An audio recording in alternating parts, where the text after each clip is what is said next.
He bought a dead mansion and found a 30-year-old Mafia bunker with $40 million inside. Griffin Calloway thought he was just reclaiming his dead grandfather's ruined estate. But the second a homeless girl spots a hollow wall, everything goes insane. Behind it, a hidden steel door, a secret bunker, proof his grandfather was slowly poisoned, and enough evidence to destroy a billion-dollar empire. And the craziest part? The man standing beside him the whole time, his most loyal right-hand man, was the traitor. This wasn't a house restoration, this was a revenge trap built 30 years in advance. When the sledgehammer finally shattered the plaster, the air that bled out was not merely stale, it was thick with the dust of 30 years of betrayal. At 36, Griffin Calloway was a phantom of power, a man whose ruthlessness was legend. He controlled a shadow empire of illicit operations along the eastern seaboard, all of it concealed by a gleaming facade of legitimate enterprise.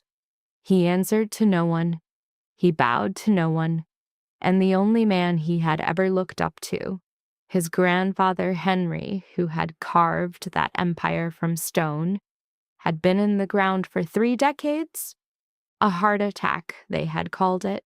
Griffin never believed the lie, so when he learned Henry's forgotten Victorian estate in the Hudson Valley faced foreclosure over $120,000 in owed taxes, he acquired it in a heartbeat. Not for the land and not for the house itself. He bought it because he knew, deep in his bones, that the truth was entombed somewhere within those decaying walls. He never anticipated the woman he found sleeping within its bones. Lowen Price was 27, without a home, living from a rust-worn pickup truck tucked behind the property. A former architecture student from Columbia, her dreams were consumed by the pyre of her mother's medical debt. She had claimed the derelict mansion as her own for weeks, memorizing its every flaw, its every stress point, its very soul. When Griffin's enforcer discovered her and leveled a firearm, she did not plead. She did not flee. She simply met the gaze of the East Coast's most feared man and held it. And that was what gave him pause. That single moment of hesitation would alter the course of everything. For it would be Lowen's trained eye that found the hollow space in the wall. Behind it lay a fortune of $40 million and a revelation with the power to incinerate his entire world. If this story is already pulling you into its depths, let me know you're still with me by pressing that like button so others may find it. Share it with a soul who appreciates a true thriller, and subscribe so you don't miss the coming storm. Now, let us return to the night Griffin Calloway crossed the threshold of Thornfield House, to the instant it all began to fall apart. Griffin instructed Perry to stand down, but the bodyguard's gaze remained fixed on Lowen, his jaw set like stone, his finger poised on the frame as if awaiting a single command to end it all. "Boss, she's a liability!" Perry's voice was a low growl, the sound of a man accustomed to neutralizing threats permanently. "She's seen you. She knows this place. One phone call, one message to the wrong set of eyes, and this becomes a problem." Griffin's attention never wavered from Lowen, standing in the heart of the dust-filled room, her slender frame rigid as a drawn bowstring, her gaze unwavering, not pleading, not justifying. He had faced every kind of person in his life. Men who collapsed and begged at the sight of a weapon. Men who wept and swore oaths. Men who spun lies with practiced grace. But the quality of Lowen Price's silence was a language he had never heard. It was not the quiet of surrender. It was the stillness of someone who had already lost it all and had no more fear left to give. "She remains," Griffin declared, his voice barely louder than the moan of wind through a shattered window pane. Perry started to protest, but Griffin had already turned his back and was walking away. In their circle, when the boss turned his back, the conversation was finished. Lowen uttered her first word since being discovered. I accept no charity. Griffin paused in the shadowed corridor where Perry's flashlight cast distorted figures on the walls. I don't offer it, he answered without looking back. You understand this building. I require someone to assess its integrity before it buries us all. You work, you have a roof, nothing more. It was their first contract, sealed not in ink, but in the shared, unyielding stubbornness of two broken souls. That evening, as Perry and two of Griffin's crew established a temporary camp on the main floor with sleeping bags and work lamps, Lowen retreated to her second-floor sanctuary. A single blanket precisely folded, a row of water bottles, in her sketchbook resting by her pillow as if it were the last sacred object on earth. By night, the mansion became a breathing entity. The wind mourned against the boarded windows, a low keening sound like the last breaths of the dying. The great oak staircase would groan and pop without a foot upon it, its old wood expanding and contracting, like the weary bones of an old man stirring in his sleep. The scent of rot and damp wood permeated everything, your clothes, your hair, your very skin, as if the house itself were trying to consume any living thing that lingered within its grasp. In the grand parlor, the shrouded furniture resembled a congregation of ghosts kneeling silently in the oppressive dark, waiting for a signal only they could perceive. Griffin found no rest. He prowled the downstairs corridors alone, the beam of his flashlight tracing over flaking paint and the hollow rectangles of stolen memories. And then he froze. There, at the far end of the hall, beside the parlor, hanging askew from a single rusted nail, was a single black and white portrait in a dark wood frame, so coated in grime the image was nearly lost. Griffin raised a hand, his thumb slowly clearing away the thick layer of dust. The image emerged from the haze, a memory taking form. A younger Henry Calloway, his dark hair combed back, looking sharp in a three-piece suit, standing before the very same oak doors Griffin had entered hours ago. Cradled in his arms was a laughing boy of perhaps 5 or 6 years, his own small arms locked tightly around his grandfather's neck. Griffin stared at the image for a long, silent time. His fingers came to rest on the cool glass, directly over his grandfather's face, a futile attempt to bridge the 30 years of silence. He said nothing. He had no need to, but anyone watching in that moment would have finally understood why the most formidable man on the East Coast had raced through the night to claim a dying house that the rest of the world had long since left for dead. The following 3 days were an exercise in excavating despair. Griffin had a team of 4 scour every chamber of Thornfield House, from the damp cellar to the rafters of the attic. They forced open decaying armoires whose hinges crumbled at a touch and pried open drawers swollen shut with moisture using a crowbar. They found nothing. No heirloom silver, no forgotten art, no rare editions, not one item worth more than the shroud of dust that covered it. It seemed the family whispers were true, that Henry had liquidated every asset in his final years, that he had chased his fortune into ruin with erratic investments born from a paranoid mind, that he had died alone and broken a cheap motel outside New York, a king dethroned. Perry was the one who voiced the sentiment most often. "There's nothing here, boss. The old man cashed out. We're chasing ghosts." But Griffin refused to yield. He offered no explanation. While his men dismantled the lower levels, Lowen existed in a separate orbit on the second floor and in the attic, alone with her sketchbook and measuring tape. She moved through the rooms like a physician with a terminal patient, tapping walls to listen for their secrets, inspecting load-bearing beams, and mapping the skeleton of the house with a precision only an expert could possess. She did not take meals with Griffin's men. She exchanged no words with Perry. She maintained a distance, an unspoken treaty line that both sides knew better than to cross. But that line was breached on 2 occasions. The first was on the second night, near 2 in the morning. Sleep eluded Griffin, a relic from his time as a 17-year-old soldier on Boston's unforgiving streets, when sleeping with both eyes closed was a luxury.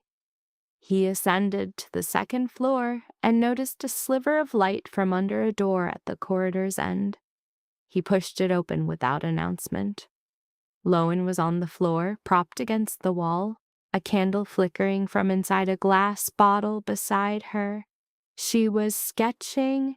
The book was open on her lap, the pencil gliding across the paper in sure, decisive marks that showed no hesitation. Griffin looked at the drawing and his breath caught. This was no idle sketch. It was a professional cross-section of Thornfield's 2nd floor, rendered with astonishing detail, from every joist and stud to the hidden pathways of plumbing inside the walls. All of it captured from memory and observation alone. Lowen met his gaze, neither startled nor ashamed. The candlelight softened the sharp angles of her tired face, and for a fleeting instant Griffin no longer saw a destitute woman. He saw an architect the world had discarded. He said nothing. He simply turned and left, but the image was seared into his mind. The second breach occurred the next afternoon. Lowen was assessing a ceiling support on the 1st floor when she heard Griffin's voice emanating from an adjacent room with its door ajar. He was on a call. This was not the voice of the man who had told her she could stay. That voice was flat, devoid of feeling. This one was different. Every word a cold, measured piece of ammunition. Inform Vance that his apologies are irrelevant. He has a debt. He has until Friday to settle it. If the funds have not appeared by Saturday, his financial concerns and all others will cease to exist. Lowen stood frozen in the hall, the measuring tape limp in her hand, and for the very first time since she had met Griffin Calloway, she felt a chill that had nothing to do with the cold of the house. It was a feeling of dread, a dread not for herself. That was a milestone she'd passed long ago. It was the chilling recognition that the man who gave her shelter, the one who paused to admire her art at 2 a.m, was the same man who could extinguish a life with a voice as casual as someone ordering a meal. She remained, but now saw with stark clarity that the unseen barrier between them wasn't mere distance. It was the chasm of survival.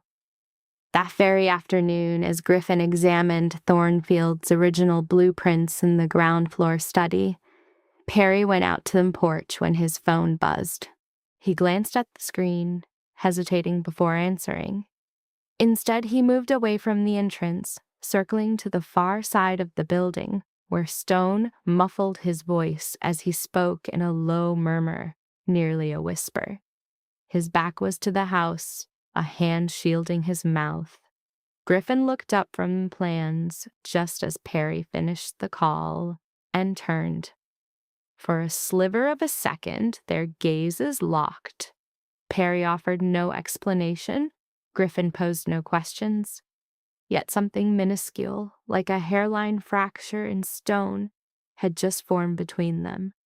On the morning of her 4th day, Lowen rapped on Griffin's 1st floor door, the first time she had ever approached him there. Her expression was a world away from her usual calm demeanor.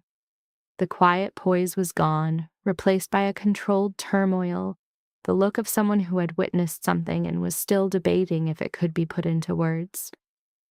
"You should come upstairs," she urged.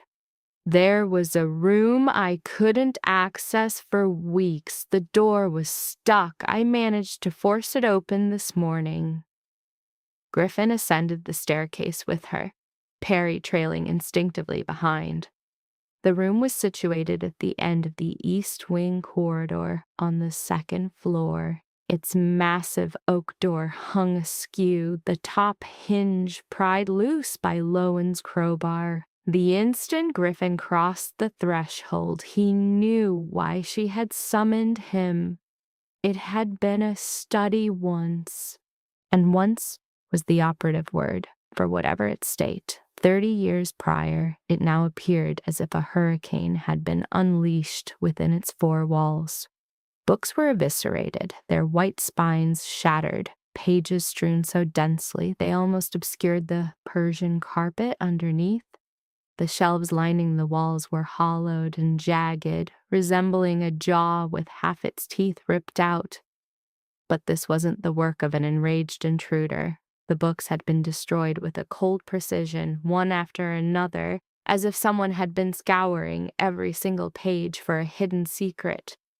And they had failed because what truly mattered was not inside the books. It was resting on the desk.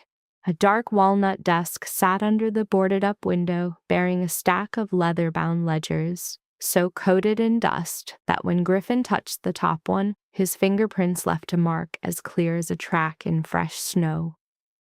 He blew the dust away and turned to the first page. The script of his grandfather, Henry, appeared. The blue-black ink was faded but legible, each line written with a disturbing neatness.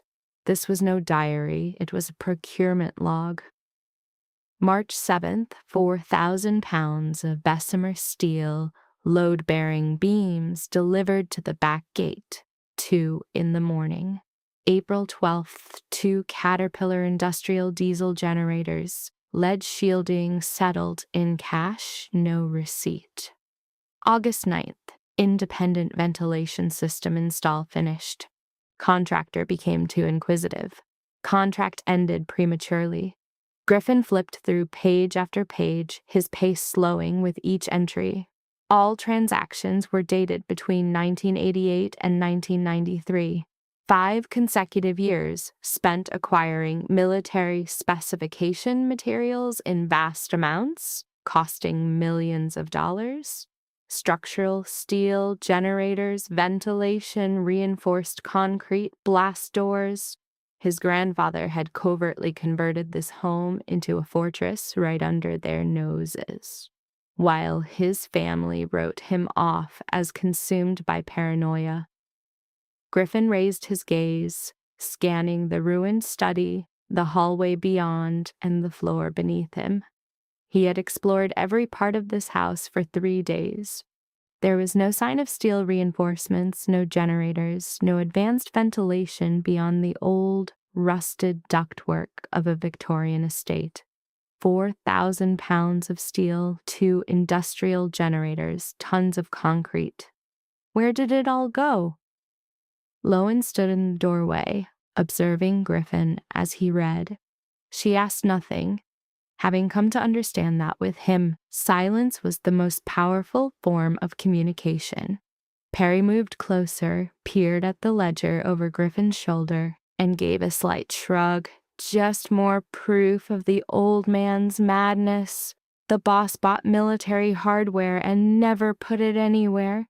Sheer paranoia. Griffin paid Perry no mind. He turned to the ledger's final page. The writing here was entirely different.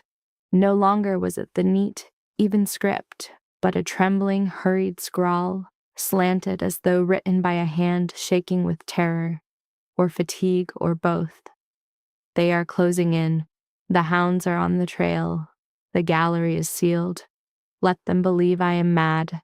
Let them believe I am ruined. The hollow wall holds the truth.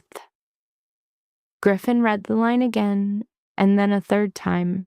His finger traced the shaky ink of his grandfather's script, as if trying to feel the hand that wrote it 30 years ago. And for the first time, All the pieces in his mind began to shift, forming a completely new picture. Henry Calloway wasn't insane. He wasn't bankrupted by delusion. He had constructed something secretly within this house, a thing that needed 4,000 pounds of steel and industrial generators for its protection. And he concealed it so expertly that for 3 decades no one had found it. He was fleeing from someone. Who were they? Who were these hounds? And where, in this decaying manor, was the hollow wall? Griffin closed the book softly, as if handling an object both delicate and volatile. He looked at Lowen, and for the first time, his gaze held not curiosity or indifference, but something akin to need. "You've been mapping this house's architecture for weeks," he stated. "Have you found any place where the structure deviates from the original plans?" "A wall that is too thick, a space that shouldn't exist." Lowen paused before answering. Her eyes moved from his face to the ledger in his hand and back again. "Not yet," she replied, "but now I know what to search for." The following morning, Griffin was on the front porch with his black coffee when he registered the sound of gravel crunching under tires from the dirt road's far end. The noise was wrong. The path to Thornfield was so overgrown with weeds and littered with fallen branches that most vehicles had to navigate slowly from one pothole to the next. This sound, however, was steady, assured, like a great beast moving forward, indifferent to any obstacles. It then came into view around the last curve, a black Bentley Continental so polished it mirrored the ancient oaks lining the path, gliding down the muddy lane toward the decrepit mansion like a jewel cast into a sewer. The car halted. The driver opened the passenger door. A man of about 62 emerged.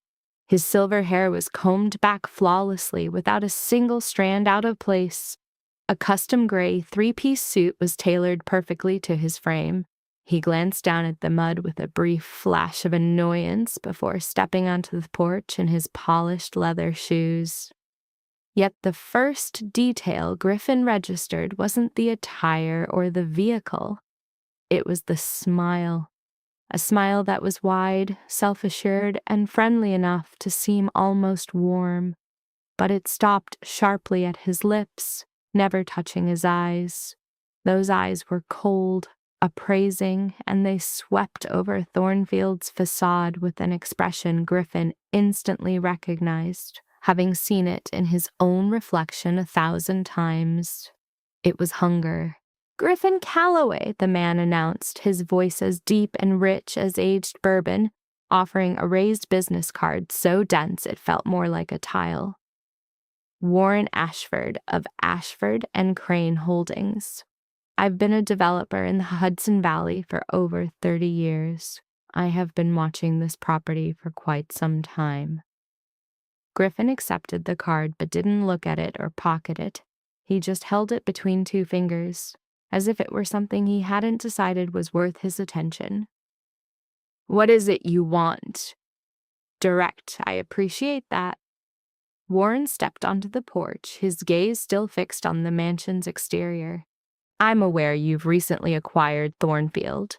I'm also aware you paid over $120,000 in delinquent taxes to prevent a county seizure. Frankly, Mr. Calloway, this property is a financial black hole. The roof is failing, the foundation is compromised, and the wiring likely gave out during the Clinton administration. But my interest is in the land. 12 acres in this spot with a view of the Hudson holds immense development potential. I am ready to offer $2 million in cash. You sign the deed, walk away, and multiply your investment by 15 in under a week. Everyone wins." Griffin took a drink of his coffee. He had no need for $2 million. He earned double that each quarter from a single illicit casino in Atlantic City. But he offered no refusal. He simply listened. In a life that spanned 30 years, a life where one misplaced word was the price of a man's breath, Griffin understood that silence was a confession. Those who came knocking always bled their intentions if you gave them the quiet to do so. And in the next sentence, Warren Ashford hemorrhaged his.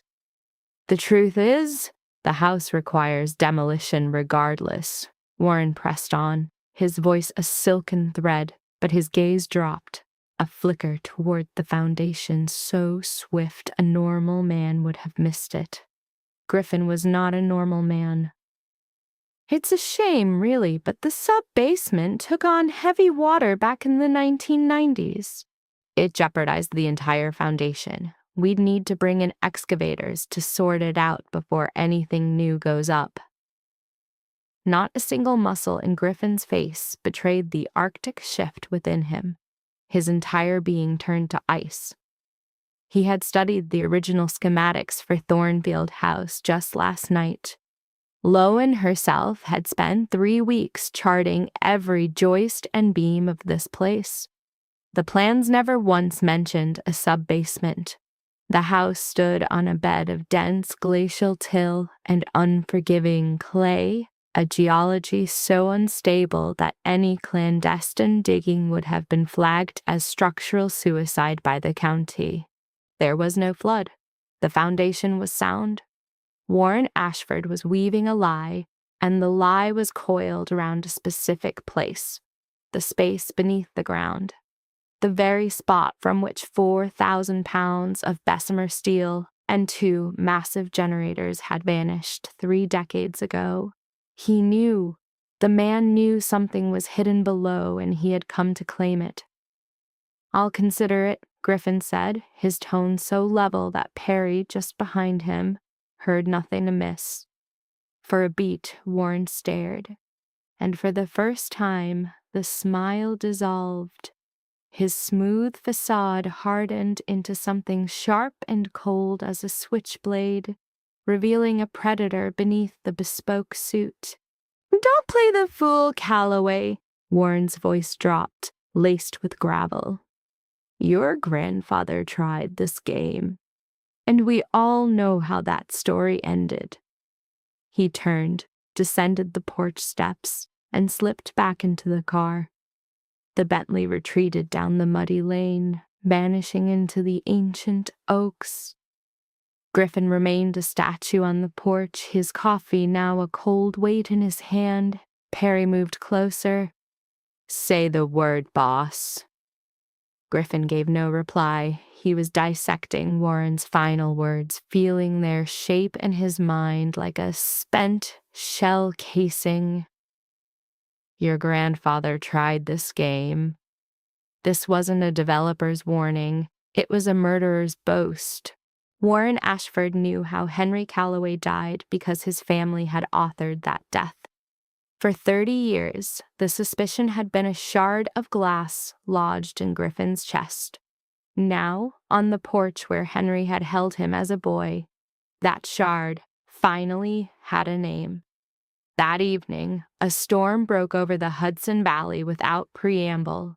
The sky had been thick and breathless, and then by 8, black clouds consumed the west. Thunder echoed like old wars, drawing nearer, until the rain came not in drops, but in a solid, punishing sheet, beating on Thornfield's broken roof like 1,000 angry fists. The mansion groaned under the assault, an old dying animal startled from its slumber. Wind howled through the boarded windows, a long, mournful cry. Timbers strained, and on the 3rd floor an unlatched door began to slam and slam and slam, a frantic, lonely heartbeat in the dark. Perry and his men slept or tried to on the ground floor. Griffin did not.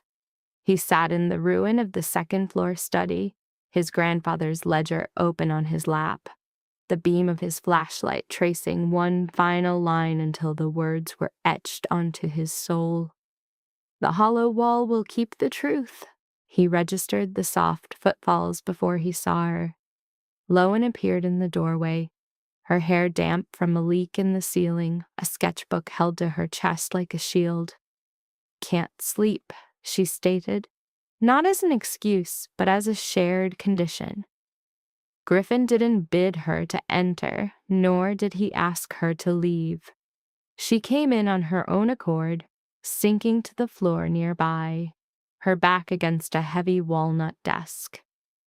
They sat in the quiet, a long, unbroken moment with only the storm's fury for company. Two souls in a room of shredded paper, their shared silence more profound than any conversation could ever be. Then Griffin's voice, so quiet it was nearly lost to the rain. "My grandfather made this house a fortress. 4,000 pounds of steel, industrial generators. He knew they were coming for him, and still he died." A pause. "A man came today. He wanted to buy this place. He lied about the foundation, and just before he left, he spoke of my grandfather with the certainty of a man who knows precisely how another man dies." He said no more. Not Warren's name, not the empire, not the 30 years of cold suspicion. He gave her just enough to see that this house was not property, not a project. It was a tomb, and someone was trying to rob it before Griffin could find what his grandfather had sealed inside. Lowen listened, her gaze steady, before opening her sketchbook. "The hollow wall," she murmured. "You have to find it." It wasn't a query.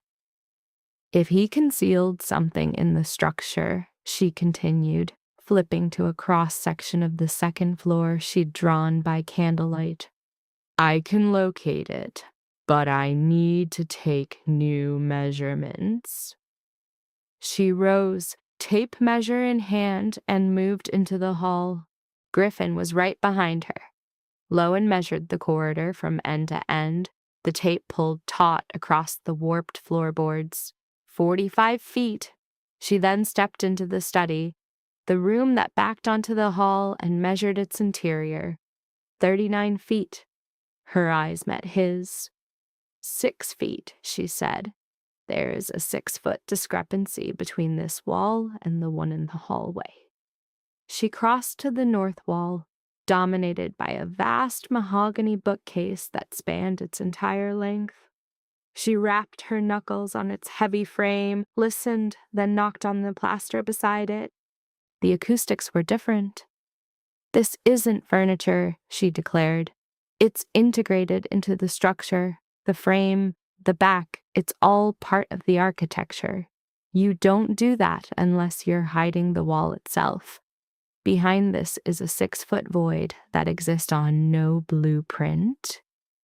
Griffin's gaze drifted from the magnificent bookcase to the sledgehammer he'd purchased in Beacon, now resting in the corner. It was ancient mahogany, intricately carved, perhaps the last beautiful thing in the decaying house. If he was wrong, he would shatter it for nothing. But Warren Ashford's face swam into his thoughts, that predatory smile, the voice dripping with menace. "Your grandfather tried this game." Griffin hefted the sledgehammer, its cold weight familiar. He squared up to the bookcase, his hands tight on the handle, and he swung. The impact was a detonation, a sharp crack that tore through the quiet room. Wood splintered across the old rug. He swung again and again, his breathing ragged, his hands burning. Sweat stung his eyes, but he didn't stop, smashing through the facade until he uncovered the floral wallpaper of a bygone era. He drove the hammer through the paper and the lath and plaster behind it, erupting in a choking cloud of white dust. He wedged a crowbar into the frame and pulled, the shriek of old nails tearing like a scream. Then he felt it, a rush of air against his skin, not the damp rot of Thornfield, but something else entirely. It was a frigid, sterile scent of ozone and aging paper and machine oil, the captured breath of a space sealed from the world for 3 decades. Griffin coughed, batting the dust from his eyes, and aimed his flashlight into the gash he'd made in the wall. And he saw it. No decay, no mildew. Gleaming in the light, as flawless as the day it was set, was a massive reinforced steel door, hanging open by a mere 1-inch crack. Beyond it, a spiral staircase of black iron twisted down and down and down into a perfect, bottomless dark. Lowen was just behind him, her hair white with plaster, the tape measure dangling from her hand. Her eyes were wide, fixed on the deep, waiting void. Not a word passed between them. Outside, thunder split the sky over the valley. Inside, 2 people stood on the edge of the abyss Henry Calloway had built 30 years ago, an abyss that had been waiting for this very night.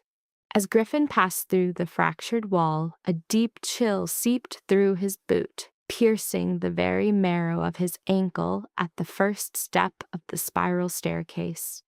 For 3 decades, the black-wrought iron had waited, untouched, yet felt unnervingly firm beneath him. No corrosion, no give, as if this place had been bypassed by the decay that consumed the world above. He aimed his flashlight down the descent. Its beam was devoured by the void after just a few steps, finding nothing to illuminate but an abyss of silence and black. Lowen appeared at the breach in the wall, peering into the dark. "I'm going with you," she stated, her tone absolute. Griffin offered no argument. He descended. 10 steps down, the atmosphere shifted. The mansion's musty scent evaporated, replaced by a sterile, metallic coldness, like entering a vast steel vault. 20 steps. The surrounding walls were no longer brick, but the polished, weeping granite of the Hudson Valley's bedrock, sliced smooth and chilling under his light. At 80 steps, the spiral concluded on a broad concrete platform. Before Griffin stood the object he'd read about in his grandfather's journal, but was still unprepared to witness: a blast door. This was no ordinary cellar entrance. It was a Cold War relic forged from inches of steel with hinges as thick as a man's forearm, engineered to survive an atomic blast.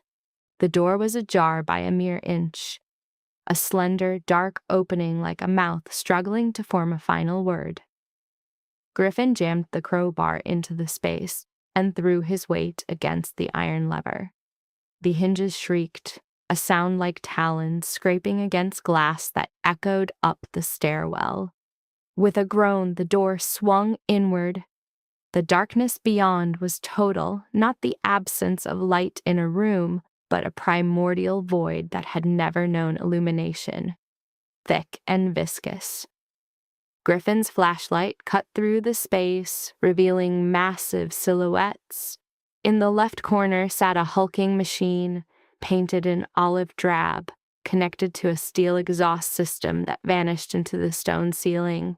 An industrial Caterpillar diesel generator, just as the ledger had detailed. Lead-lined, bought with cash, leaving no paper trail. Next to it, a dark gray electrical panel, its main breaker in the off position, with cables as thick as his wrist snaking from the generator and spreading across the ceiling like veins. Griffin faced the panel. For 30 years, this engine had lain dormant in the subterranean dark, waiting. He grasped the main breaker, drew a breath, and threw the switch upward. A second stretched into an eternity. Nothing. Just a profound silence, so dense Griffin could count his own heartbeats and hear the shallowness of Lowen's breath just behind him. Then a low rumble vibrated from the concrete at his feet, climbing through his legs and into his ribcage. The caterpillar sputtered once, twice, then roared to life, the steady thrum of a leviathan stirring from a 30-year slumber. The overhead fluorescent lights ignited, not in unison but sequentially. Click, click, click. Each fixture hummed to life like a roused hornet's nest. Cold white light bled outward from the doorway, flooding the depths and revealing the full scale of the space. Griffin let his flashlight drop. He was inside an immense subterranean chamber, encased entirely in poured concrete and riveted steel. The ceiling soared over 10 feet above, and the concrete floor was polished to a sheen. The air, cool and dry, was regulated by a ventilation system he could hear faintly humming within the walls, impossibly functional after 3 decades. An elegant mahogany conference table sat in the center, a stark anachronism, as if a fragment of the world above had been brought down to anchor this fortress in familiarity. Lining the right wall were 6 Mosler safes, each towering over a man and secured with a sophisticated combination lock. The steel was so dense that a rap of his knuckles sounded like striking solid rock. But it was the far wall that stole Griffin's breath. Its entire expanse was a massive corkboard, a chaotic tapestry of documents, photographs, and clippings interconnected by a frantic web of red string. Each thread was a link, every link a piece of the puzzle Henry Calloway had secretly assembled in his final, solitary years. Griffin turned slowly in the center of the room, his gaze moving from the safes to the board, from the generator to the table. His grandfather had not lost his fortune. He had not descended into madness. His paranoia had not been baseless. Instead, he had converted his entire wealth into this subterranean stronghold, burying it beyond discovery, awaiting the day a Calloway would descend these stairs and unearth the truth. Griffin approached the corkboard, and the foundation of his family's history began to crumble. The first thing he saw was a large black and white print of 2 men posed before an office building he knew instantly, as it still stood in downtown Poughkeepsie. The younger man was Warren Ashford, perhaps 30 at the time, his hair still black. His grin was the same one Griffin had seen on the porch that morning, broad but utterly vacant of warmth. Next to him was an older, more severe version of Warren, sharing the same harsh jawline and chilling eyes. A name was scrawled beneath in Henry's red ink: Conrad Ashford. Red strings radiated from the photograph like arteries from a diseased heart. Griffin traced each one. The first led to a sheaf of copied bank transfers routed through the Cayman Islands, transaction after transaction, each for hundreds of thousands of dollars, drawn from accounts in Henry Calloway's name.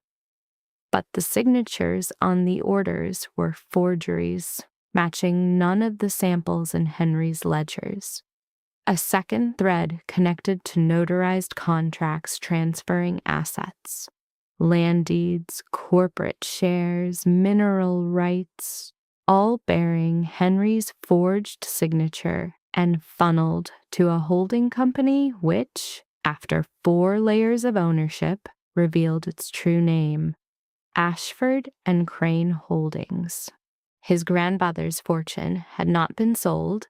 It had been meticulously plundered using forged papers while Henry was alive.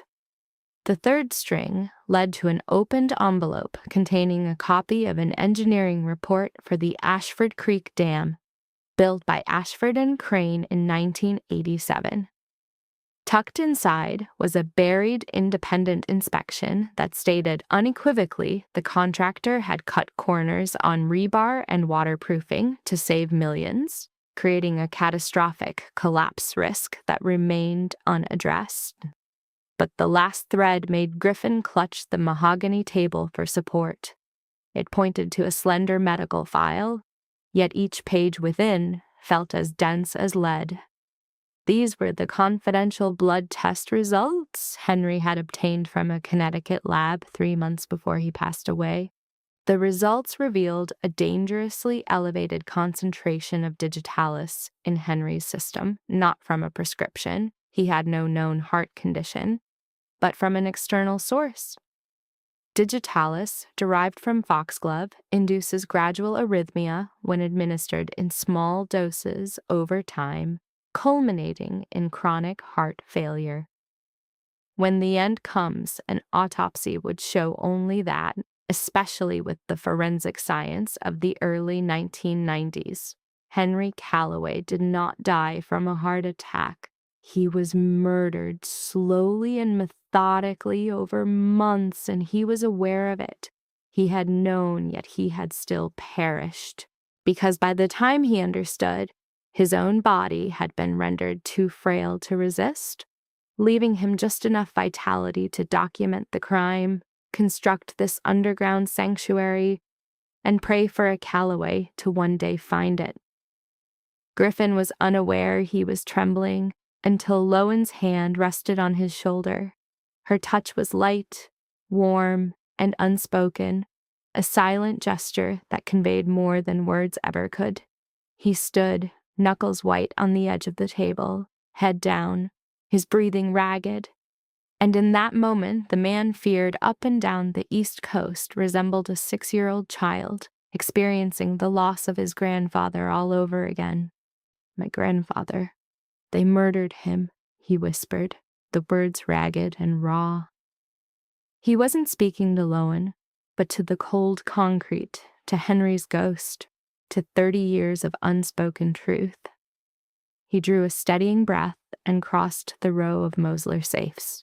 5 of them were sealed shut, their mechanisms frozen by time, but the 6th, the most unassuming at the far end, was slightly ajar. Within lay a flawless leather briefcase, and resting upon it, an envelope inscribed with familiar blue-black ink. For the last of the Calloway line. With a trembling hand, Griffin broke the seal. The script was Henry's, yet firmer than in the ledgers, each word carved out from his final moments of lucidity. By the time you read this, I am gone, and scavengers are closing in. It was Conrad Ashford who poisoned me. My own son, Marshall, lacks the strength and suspicion to recognize the betrayal, but the Empire isn't lost. I merely made it invisible. The briefcase contains $40 million in untraceable bearer bonds, all issued pre-1982. Possession is ownership. Alongside them is the microfiche, the only original proof. It holds medical files, financial transfers, fraudulent agreements, the report on the dam, everything needed to condemn the Ashford name for generations. For 30 years they have hunted for this proof. They will come to this house, and they will come for you. Place your faith in nothing and no one. Green key secures the exit. Red wheel reveals the path. Live. Griffin unlatched the briefcase with a crisp snap. Layered in protective film were the ornate bond certificates, each a piece of the $40 million Henry Calloway had converted from tangible assets into an untraceable current of paper. Below the bonds lay a small metal container holding the microfiche, the singular damning proof. He shut the case. Lowen was at his side, her gaze fixed not on the fortune but on him. In the stark light of the bunker 50 feet below ground, their shared look conveyed everything that words could not. In that instant, they understood their world had fractured, leaving no path to return. A crash echoed from above, muffled by 30 iron stairs and solid rock, but unmistakable. The front door of Thornfield House had been breached. Griffin's survival instincts, honed by 20 years in the shadows, took over. He spun to a mahogany table where dusty security monitors he'd overlooked were nestled in a corner. Wiping the power switch clean, he pressed it. The screens erupted in static before resolving into grainy images from cameras Henry had wired into the mansion 3 decades ago, drawing life from the same generator. Down below, the primary monitor displayed the grand hall, and a glacial chill seized Griffin. There, in the center, was Warren Ashford. His suit was immaculate despite the raging storm, his hands tucked in his pockets. He surveyed the ceiling with the proprietary air of a conqueror who had waited 30 years to claim his prize. Flanking him were 3 figures. 2 were strangers in black coats, their right hands poised beneath their jackets where weapons were kept. Then a 3rd man emerged, tall, gaunt, in a leather jacket, his scalp shining. He moved with a predator's unhurried grace. Bones. Griffin knew the name. Everyone in the East Coast criminal circles knew it. Floyd Keegan, or Bones, the Ashford's personal problem solver, infamous not for his efficiency in killing, but for his artistry in making victims plead for the end. Yet it wasn't Bones who paralyzed Griffin. It was the 5th arrival, a man whose confident stride was intimately familiar, for Griffin himself had taught it to him. Perry. Perry Langston was at Warren Ashford's side, perfectly at ease. His voice, when he spoke, was not that of a captive, but of a subordinate addressing his true commander. He discovered the ledger yesterday evening, Perry stated, his delivery as composed as it was during their daily briefings. He'll keep searching for what the old man buried. If it's not found already, it will be. Warren gave a slow, deliberate nod. Locate him. Anything he's witnessed down here makes him a liability. Sanitize the scene. Stage a collapse. Torch the mansion. In this storm, no one will question it. Griffin's gaze was fixed on the monitor, but his mind was adrift. He was 18 years in the past, finding Perry on a Boston street, a scrawny 18-year-old without a soul or a hope. Griffin, just 3 years into his own reign, had mistaken desperation for devotion. He'd shown Perry the world, how to interpret men, command respect, and wield silence like a weapon. He'd given Perry his absolute trust, and Perry had bartered it away. That hurried phone call on the terrace, ending abruptly as Griffin approached, the spiderweb crack on the glass he'd dismissed, an error in judgment. Griffin.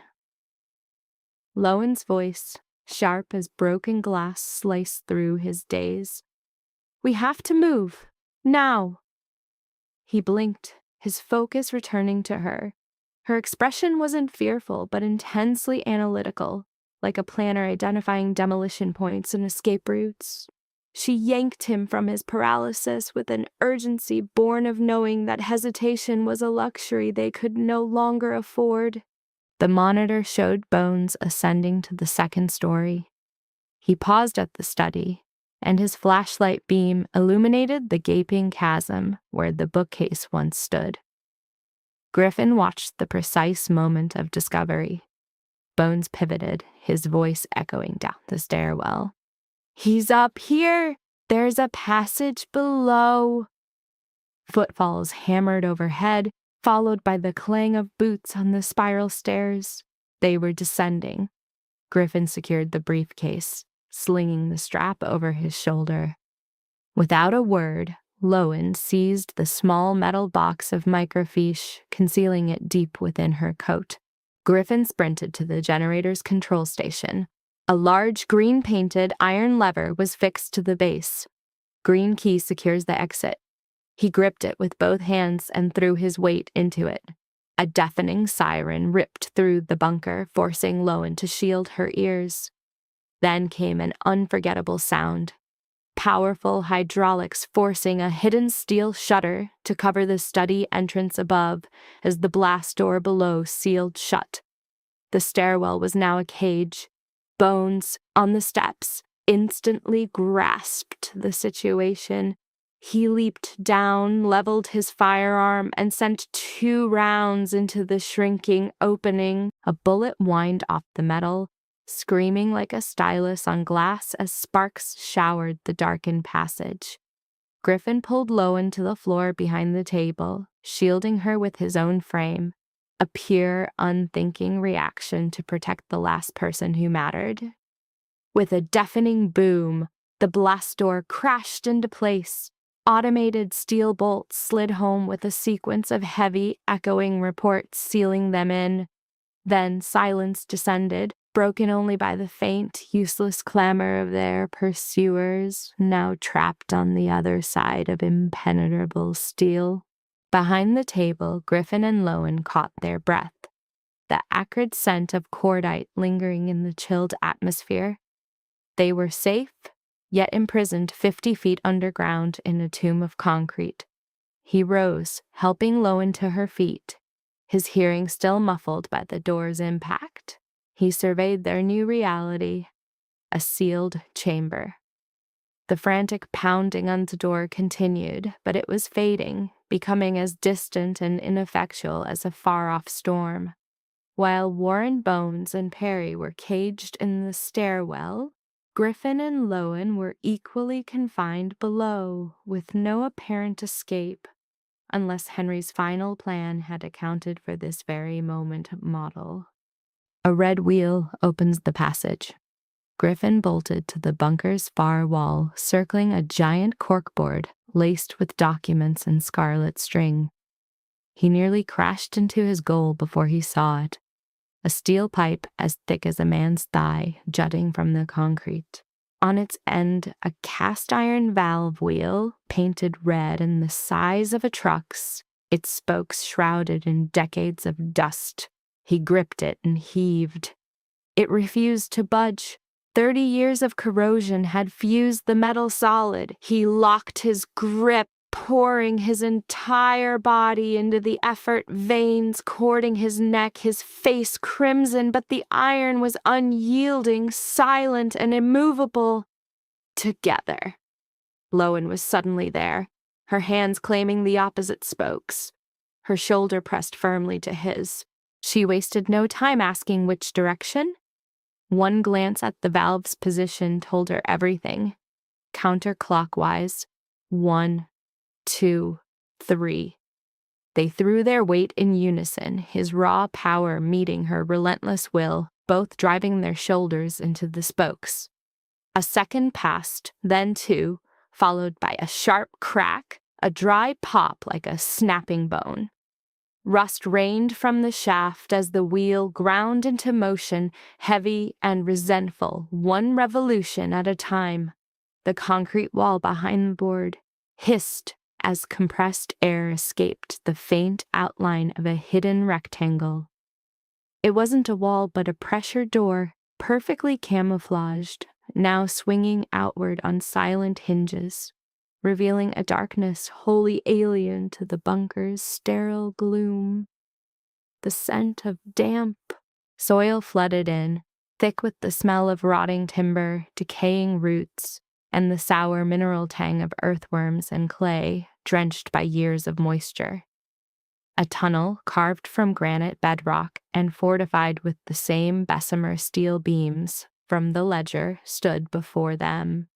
The structure was unnervingly still, a monument to Henry's cold, obsessive engineering, guiding them upward. Griffin's flashlight beam sliced into the passage barely wide enough for a person to crawl through. He met Lowen's eyes. She met his. There were no words, no questions of readiness. She simply entered, and he was right behind her. That was all that was needed. They moved, hunched low beneath the timber supports. Griffin's light danced erratically over the moist earth walls, casting warped shadows that lunged back at them like specters. The air was dense and thin, each breath a conscious effort. Wooden beams groaned overhead, some shedding dust on their shoulders, others cracking with a sound that was far too close to splintering. Lowen faltered. Her foot snagged a root that had broken through the dirt ceiling, and she fell forward, palms slapping the wet ground. Griffin seized her arm, pulling her up with a sharp, swift motion. Once she was steady, his fingers remained wrapped around hers. It was the first time they had touched not by command or necessity, but because deep beneath the collapsing world, Another's hand was the only thing left to prove they were still real. They continued, their pace now slower, their hands still intertwined. In the oppressive dark, Griffin spoke, his voice sounding foreign even to himself, devoid of its usual chill, and filled with a softness he hadn't shown anyone in 20 years. Thank you for staying. Lowen never broke stride. She gave his hand a single tight squeeze, her calm voice, slightly frayed by dust, answering from the blackness. Don't die, Calloway. You still owe me a house. The tunnel started to climb, a gentle incline at first that steepened, the ground underfoot turning from damp to sodden to mud. Roots thickened above, weaving a dense web across the ceiling. The air began to change.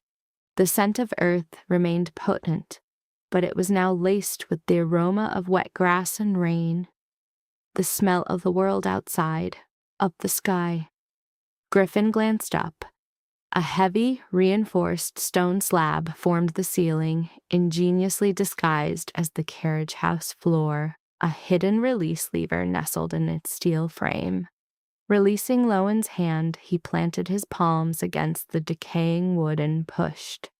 The slab pivoted upward with a deep metallic groan as counterweights activated, sweeping away years of moss and debris in a single fluid arc. A gust of rainy night air rushed in to meet him, cold, clean, and alive. He scrambled up, grabbing the edge to pull himself out before turning to help Lowen after him. They collapsed onto the wet grass as rain lashed their faces, gasping for breath. For a moment they didn't move, just lay there, drinking in the sky like two souls reborn. Griffin pushed himself up and surveyed their surroundings. They were in the shell of an old carriage house on the fringe of the Thornfield estate. 3 stone walls remained, though the roof was long gone, the interior choked with weeds so dense that no one would ever suspect what lay within. Crucially, a dirt track led from there toward the estate entrance, where his car was parked a few hundred yards off in the storm. Griffin didn't sprint for it. He drew his phone from his coat, the screen a blur of rainwater, and dialed the one number he knew would be answered, even at 3 a.m. during a downpour. Keats McGrath answered on the second ring. He didn't ask what was wrong or what had occurred. He simply waited. In 20 years of service, Keats knew that when the boss called at this hour, questions were pointless. Thornfield House, Hudson Valley, bring 12 men fully equipped. Warren Ashford is inside with 4 others. Bones is with them. Griffin paused. Perry was the traitor. I need them alive, Keats. All of them, alive and talking. A beat of silence followed, a single second heavy with the shock Keats was forcing down. This wasn't the time. 45 minutes, Keats replied, and the line went dead. Griffin stowed the phone and went back to the carriage house. Lowen sat against a stone wall, arms around her knees, her hair matted to her face and her thin coat drenched. The leather case with $40 million rested between them, smeared with mud, its contents perfectly dry, protected by the moisture-proof wrapping Henry had used 3 decades before. They sat in the dark, listening to the rain drumming through the ruined roof, with no light and no warmth, only the sound of their own breathing against the storm. Then Griffin's voice cut through the noise, not by choice, but because 30 years of silence had become a crushing weight. Tonight, after what he'd learned in the bunker, that weight had finally shattered the fortress he'd built around his soul. When I was 6, my grandfather posed with me for a picture by Thornfield's doors. On the back, he wrote, "This empire is built on blood, not money. Hold on to it, son." It was the last photo we ever took. 3 months later, he was gone. He stopped, the rain filling the void. Everyone claimed it was a heart attack. My father, the whole family, they all believed it. I never did. But I had no proof, only a feeling deep in my chest. The kind of feeling no one pays attention to in a 6-year-old boy, and no one dares ask about when he becomes a man. I've carried that feeling for 30 years with nowhere to put it down. His gaze drifted through the rain toward the estate, the mansion a great black silhouette against the turbulent sky. Tonight, I finally learned the truth. My grandfather was poisoned. He knew he was dying. Instead of running, he used his last days to build a cage for the jackals, hiding the truth deep enough for me to one day find it. He trusted that I would come. 30 years ago, he believed in me, and tonight was the first night I proved him right. His voice fractured at the final word, a hairline crack in glass. But Lowen heard it. She remained silent for a long moment. When she finally spoke, her voice was soft, almost ethereal, directed not at Griffin, but at the darkness itself. My mother had lung cancer, stage 3 by the time they found it. I left Columbia my junior year to care for her. 14 months. 14 months of sleeping in plastic hospital chairs, of vending machine dinners, of listening to that ventilator. Even now, any rhythmic sound makes me flinch. She hugged her knees to her chest. By the final night, my mother had lost her voice. The machines did the living for her, but she pressed my hand once, a faint touch, and then released it. She didn't weep. Her tone was a strange, terrifying calm, the kind that belongs to someone whose tears ran dry long ago, leaving only the stark truth. After she was gone, everything else followed. The money, the home, my studies, all of it consumed by medical debts. I never tell this to anyone. People don't ask, and speaking the words doesn't undo them. A quiet settled between them after she spoke. 2 utter strangers, a crime lord and a girl with no home, huddled in a ruined carriage house as a storm raged, a case with $40 million beside them. Neither glanced at it. In that moment, currency was worthless. It was the first time that neither of them had to face their pain in solitude. There was no healing offered. No one said, "I know how you feel," or "it will get better." They simply shared the darkness, allowing the presence of another to do what words never could. 40 minutes on, beams of light sliced through the downpour. 3 black SUVs advanced in a line up the mud track, halting at the edge of the property. Keats McGrath emerged from the first, a mountain of a man with a red beard, his leather coat drenched, followed by 11 armed men falling into formation. Griffin met them at the gate, issued quiet commands, and within 10 minutes, Thornfield House was completely secured.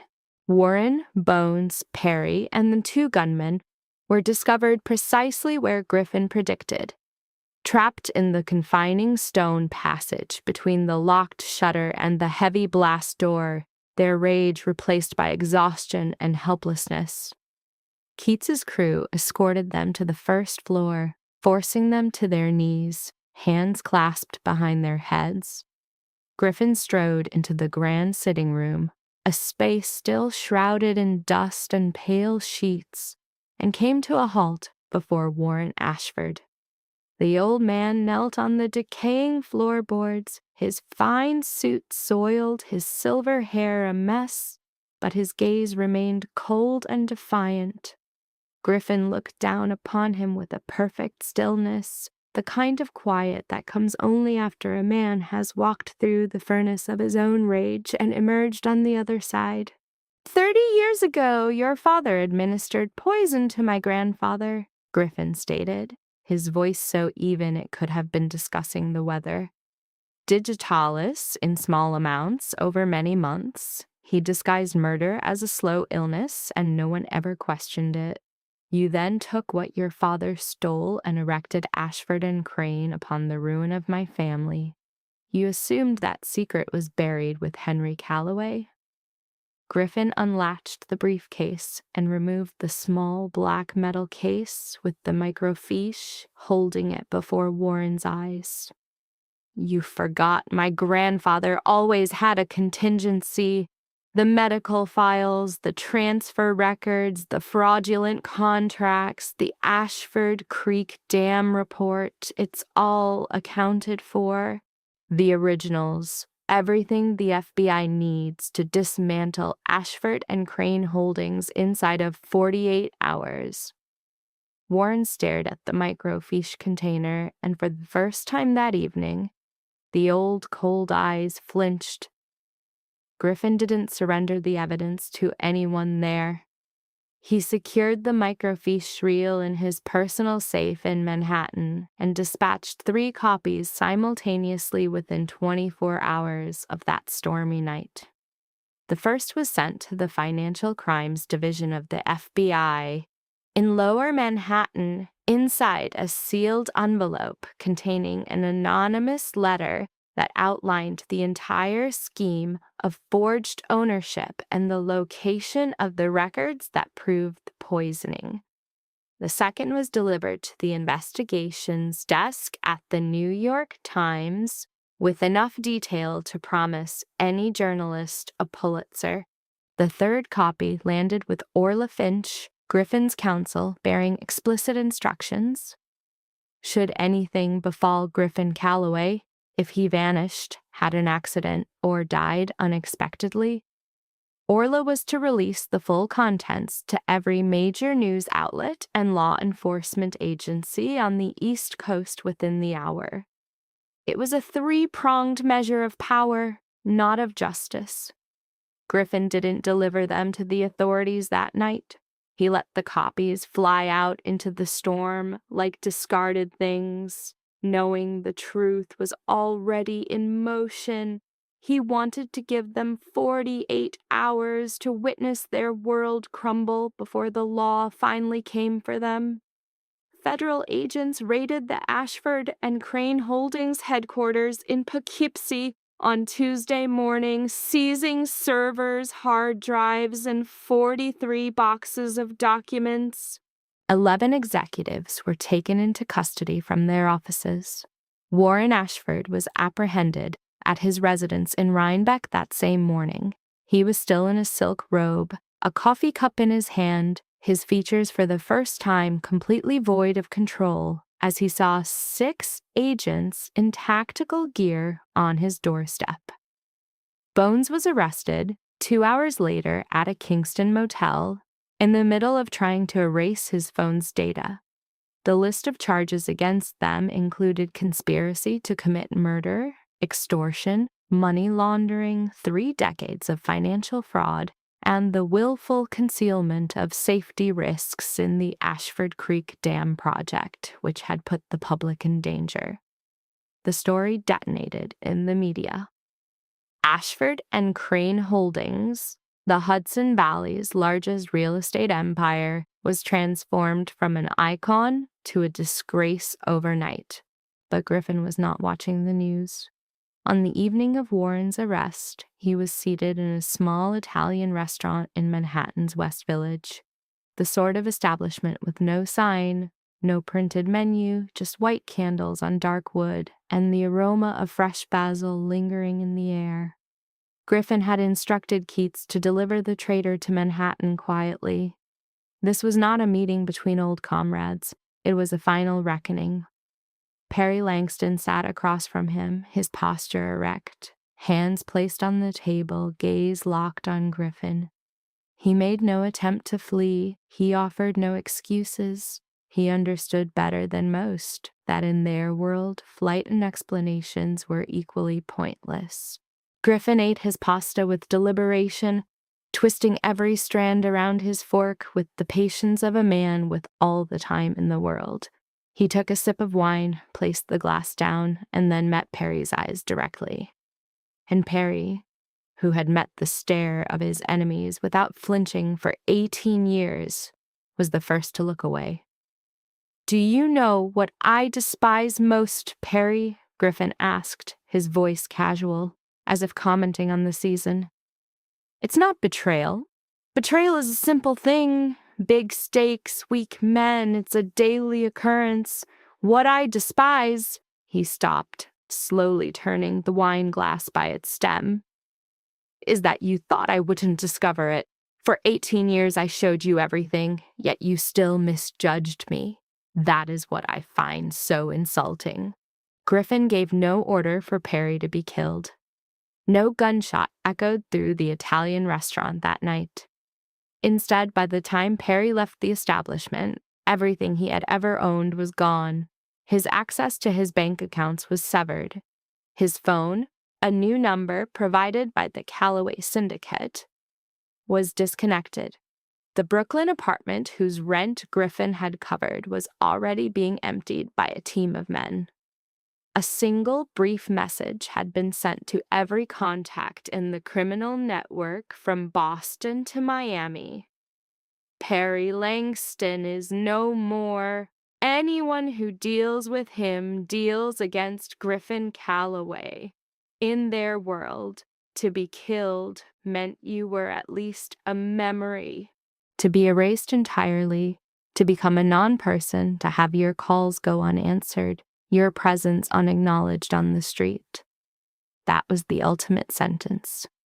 Perry Langston departed that restaurant and simply ceased to exist within the East Coast underworld. A month later, autumn had draped itself across the Hudson Valley in a tapestry of gold and red. The dirt track leading to Thornfield House was no longer a tangled mess of weeds. It had been cleared and graded, and along its edges the old oaks shifted from green to a brilliant gold, then to a deep crimson, their falling leaves forming a natural carpet for the new season. The great house stood at the lane's end, but it no longer resembled the decaying skeleton Griffin had first encountered. Steel scaffolding encased the entire eastern wing. On the upper levels, workers were setting newly cut stones, each shaped to the original's precise measurements, into the damaged roof. The boarded-up windows on the main floor were gone, replaced with new oak frames and panes of clear glass that invited sunlight in for the first time in 30 years. The massive oak front doors, the same ones Warren Ashford had forced open, had been supplanted by new ones crafted from the original Victorian plans, their polished brass fittings gleaming in the autumn light. And in the center of all this activity, holding a roll of architectural drawings and pointing toward the roof as he spoke to a foreman, stood Lowen Price. She was no longer the person Griffin had discovered on the second floor that first night. She was still slender, her features still defined by sharp angles, but her shoulders were now straight with a different kind of strength. It was not the posture of defiance, but the posture of someone standing exactly where they were meant to be. Griffin had brought her on as the architectural consultant for the Thornfield restoration, providing her with enough to secure a small studio in Beacon and re-enroll at Columbia to complete her degree in the spring. Her tuition was covered by the Henry Callaway Scholarship Fund, which Griffin had created upon the liquidation of the bonds, specifically for architecture and engineering students at Columbia who were facing financial hardship. It bore his grandfather's name, not his own, because Griffin believed a legacy was not something you stamped with your own name. It was a promise to ensure the worthy would never fade from memory. Griffin's single SUV pulled into the drive. He stepped out, his gaze lifting to the mansion. The usual fleet of black cars was gone. Hands sunk in his coat pockets, he watched the autumn sun warm the scaffolding and the newly cleaned brick. For the first time, this house was not a tomb, but a place awakening. Lowen saw him, shared a word with her foreman, and came toward him. Plaster dust powdered her hair. Rolled plans were tucked under her arm, and her work boots were heavy with mud. She stopped beside him, her eyes following his. "The roof will be complete in 2 weeks," she stated, her tone professional, yet laced with a pride she did not conceal. "The grand sitting room requires another 3 months. We have to gut the electrical and plumbing, but the study—" She turned, a faint smile gracing her lips as she met Griffin's eyes. "I kept the mark from the sledgehammer. The painters worked around it. It's a monument." He looked at her, she at him, and silence said everything. They both knew that scar was not damage. It was the rupture that finally let a 30-year-old truth see the light. Griffin pulled a faded black and white photo from his vest pocket, the one he'd cleaned with his thumb that first evening at Thornfield. It showed Henry Calloway holding his 6-year-old grandson on the front steps, both smiling. He went into the study, where the hammer's gash marked the wall like a badge of honor, and placed the photograph on the new windowsill. It looked out into the sunlight filtering through the turning oaks. "The empty space is gone, grandfather," Griffin whispered, his voice meant only for the walls. "But the house has its keeper." Lowen waited in the doorway, letting the moment be theirs alone. Then Griffin turned to her, and after 30 years, the most feared man on the East Coast smiled. It wasn't a smile of authority or command, but of a man who had finally obtained the one thing $40 million and a criminal empire could not provide: peace. Lowen closed the distance, standing beside him at the window.